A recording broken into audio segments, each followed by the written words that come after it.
Ito na naman. Disturb ka.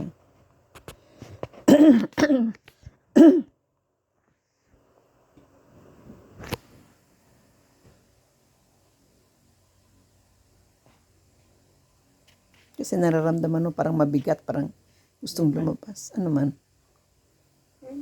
May landay, patnay, ano ka ba? O ngayon, may lumabas ba? May bilubas kunti, ano naman. Yung kanina, ganun din. So, nadidisturbo talaga ang tulog mo. Hindi ka makakat.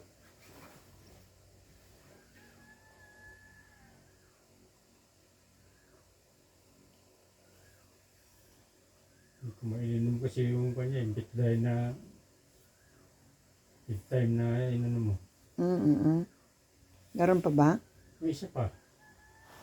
Ha? Isa ba narupan ko, ilan yung dyan, hindi ko alam. Gusto mo uminom?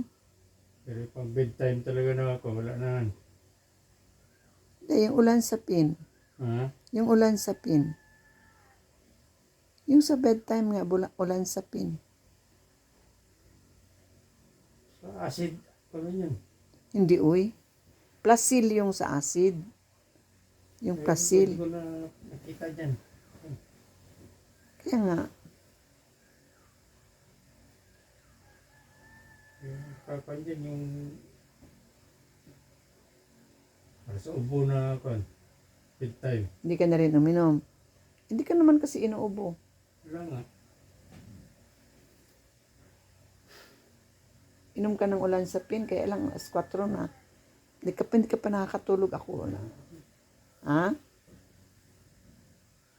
Bukas na lang bubawi. Kaya nga. Patulog niya. Kaya nga. Eh ako nga, palagi man akong ganyan.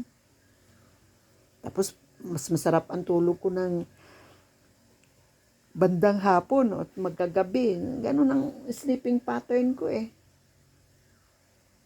Eh ikaw naman, dahil nadidisturbo nga yung nasa pag-iihi mo, kaya naistorbo ang tulog mo. Pero, ano lang yan eh. Nalampas din yan.